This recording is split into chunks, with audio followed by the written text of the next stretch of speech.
Boo! Welcome to Pat Pattison's Best of California. This episode is all about the best of haunted California. And we are in a special haunted spot. Why is this spot special, Liza? Well, this is where we filmed one of our first and most popular Best of California segments, The Corpse in the Theme Park Ride, about the dead outlaw Elmer McCurdy, found at the old Long Beach Pike Amusement Park. And we're going to show you that segment later in the show. Watch for Liza in the segment. But we're going to have to come clean about where this ride is, because we've had the Discovery Channel, all sorts of places ask us, so we want to go film at that theme park ride too. So where is this theme park ride, Liza? Well, Dad, you're right in saying we're coming clean, because we are actually in our laundry room at our house. This is where we store all the monsters for our annual Halloween spook house. So we'll start the Best of Haunted California right here in the laundry room, but we're also going to take you to the Haunted Queen Mary, a haunted Queen Anne Hotel up in San Francisco, a former mob brothel at Lake Arrowhead, and we're going to shop at one of our favorite places to get scary props and where all the celebrities go to get their costumes, which is Hollywood Toy and Costume. We love this place. So stick around for the Best of Haunted California. Let's go, Liza.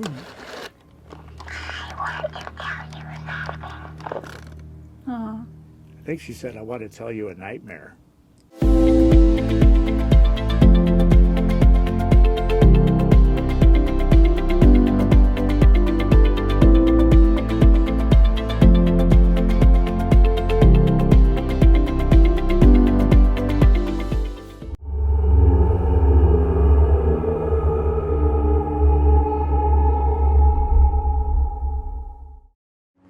There are many places in the Golden State rumored to be haunted, but there are a few places, like the Pike, where the dead actually resided, quietly watching guests. And if those dead could only have moved, they would have thrown a scare into the public more effective than any Halloween haunt ever conceived. This is one of those places.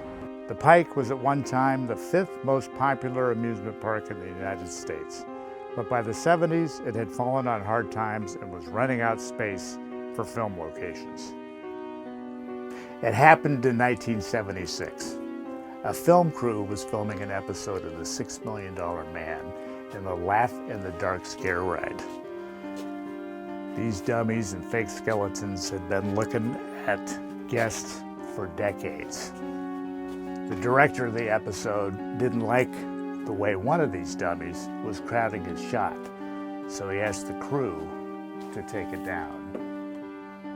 When the crew went to take the dummy down, his arm broke off and a human bone was revealed in the arm. This was no dummy, this was a real cadaver, killed by a .32 caliber bullet. But who was he and how did he get here? Believe it or not, a ticket from the LA Crime Museum was found in the cadaver's mouth. This allowed investigators to eventually identify the body as that of the outlaw Elmer McCurdy of Oklahoma. Poor Elmer's body had traveled the country as a bizarre artifact that crime doesn't pay. And like a sad Hollywood has-been, he somehow ended up in the Laugh in the Dark ride at the Pike. Elmer eventually got to stop being a sideshow amusement and was returned to Oklahoma, where he got a proper Old West funeral and interment.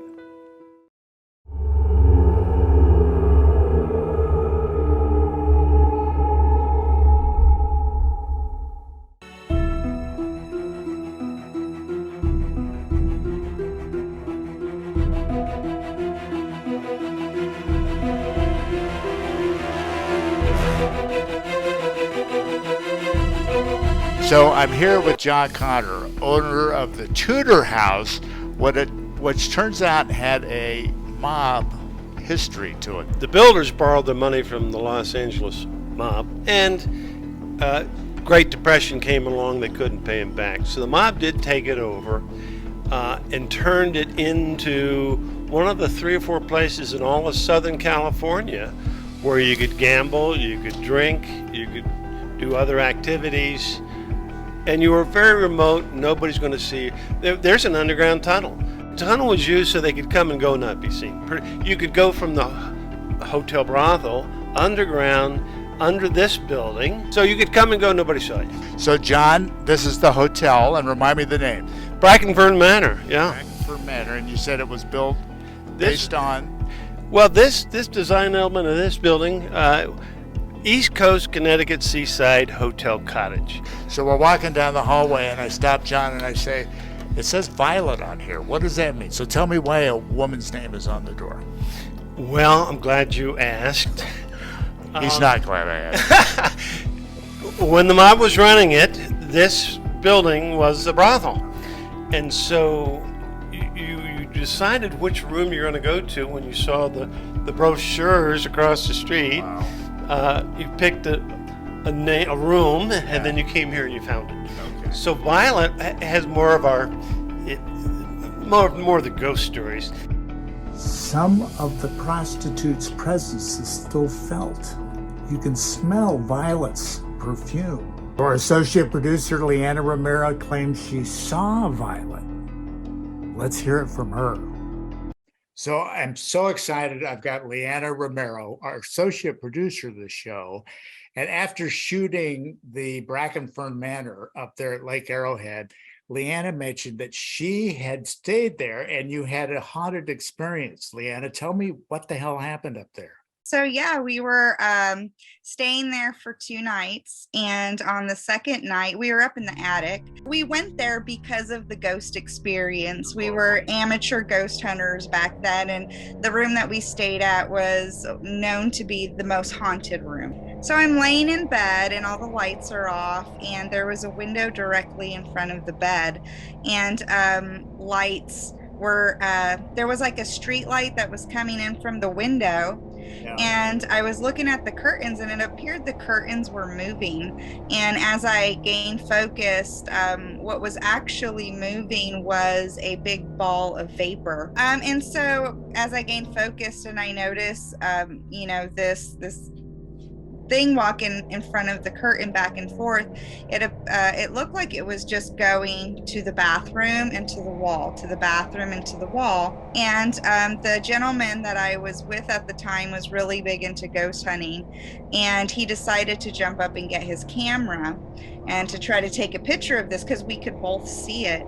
And when he went to take the picture and the flash went off, we very clearly saw some type of reaction to the figure, or the spirit, or but it panicked, and it seemed like it ran to the right, it ran to the left into the bathroom, and out of the bathroom it ran kind of straight ahead because the door was there.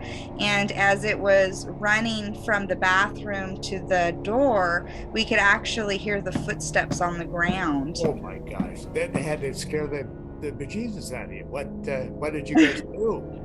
I just laid in bed. Like, when something like that happens, you're kind of dumbfounded. You can't really believe it happened. And of course, that's what you were there to see, right? That's what you were doing. You are, but you don't expect to have like a visual experience like that, Be careful what you wish for. Right. Oh my God, that's